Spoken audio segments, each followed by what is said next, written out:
घटना जो घटित हुई है, कोई भी ऐसा नहीं है उस घटना के विषय में सुनकर या उसके जो वहाँ स्थितियाँ बनी उसकी कोई ऐसी झलक देखकर जिसका हृदय विदीर्ण न हुआ। बस अत्यंत निंदनीय तो शब्द है ही है, लेकिन वर्षों वर्ष से जो प्रयास चल रहा था, पिछले लगभग 10 वर्ष से प्रयास चल रहा था कि राष्ट्र को एक स्वाभिमान के साथ विश्व गौरव बनाने का, हिंदू समाज को हर दृष्टि से संगठित करने का, सनातन अस्मिताओं को फिर से विश्व पटल के स्वाभिमान के रूप में सामने लाने का, और उसी के अंतर्गत धारा 370 समाप्त हुई। उसके पश्चात वातावरण में बहुत सकारात्मक परिवर्तन भी दिखे। जम्मू कश्मीर, खासकर कश्मीर क्षेत्र में बड़ी संख्या में हमने पूरे जब तथ्य देखे कि पिछले 5-6 वर्षों में हर वर्ष कितनी वृद्धि हो रही थी पर्यटकों की, जो श्रीनगर के लिए, पहलगाम के लिए आ रहे थे, करोड़ों की संख्या हो रही थी। लेकिन ऐसे में जबकि वातावरण अनुकूल हो चुके थे और हमारी इस घटना के 15 दिन पूर्व वहाँ उपराज्यपाल दिल्ली एक कार्यक्रम में बैठे थे, तो उन्होंने भी कहा कि अब कि श्रीनगर कश्मीर साइड में भी गीता महोत्सव की बात हो तो वहाँ भी, और हमने जून में 2 दिन के लिए जो श्रीनगर का हमारी वहाँ सबसे संगठन में बात हुई तो सबने कहा कि कोई ऐसा गीता जी की पहल करनी चाहिए। 2 दिन जून से हमने डल झील के पास और पूरी बुक भी कर लिया सारी स्थिति। तो एक ऐसे समय में जबकि सब कुछ अनुकूल था, सभी संत उत्साहित थे कि श्रीनगर और वो कश्मीर क्षेत्र को अपनी मुख्य धारा में कैसे जोड़ के चलना है।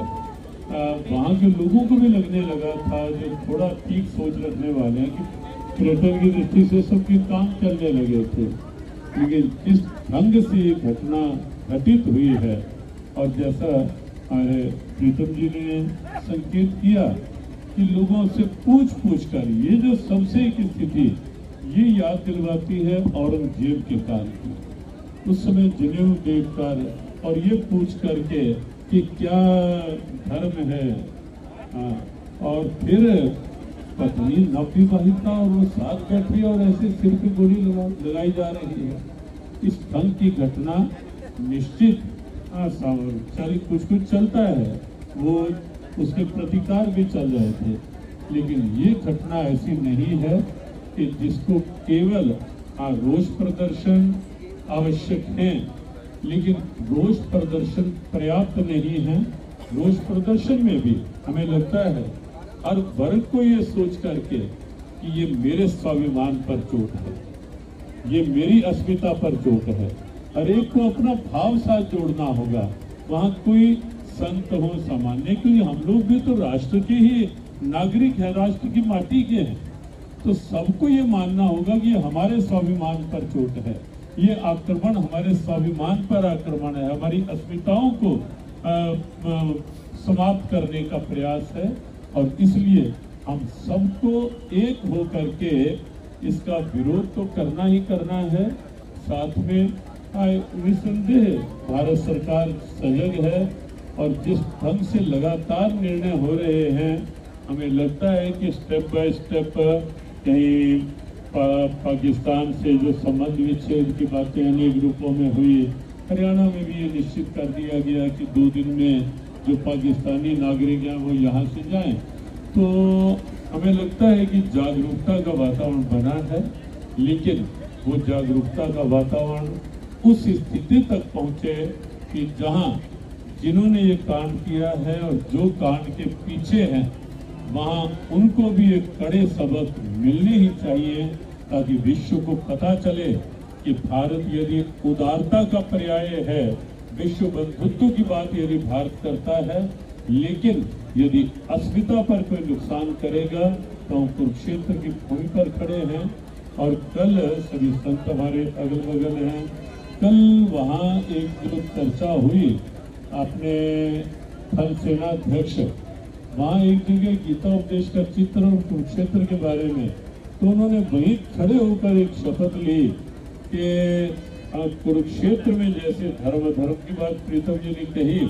कुरुक्षेत्र में जैसे स्वयं भगवान कृष्ण ने कहा कि पार्थ इस समय अधर्म को समाप्त करना ही धर्म है, तो वहां भी यही निर्णय हुआ कि अधर्म को समाप्त करना ही इस समय का सबसे बड़ा धर्म है। और हमें लगता है कि उनका बलिदान जो हुआ है अनेकों का, वो बलिदान राष्ट्र अस्मिता को, हिंदू अस्मिता को, पूरे विश्व में हिंदू अस्मिता का वह रूप भी दिखाएगा कि हिंदू सहनशील भी है, उदार भी है, लेकिन अपने ऊपर जब बात आती है, जब अस्मिताओं पर प्रहार होता है, तो हिंदू संकल्पित, समर्पित और संगठित भाव से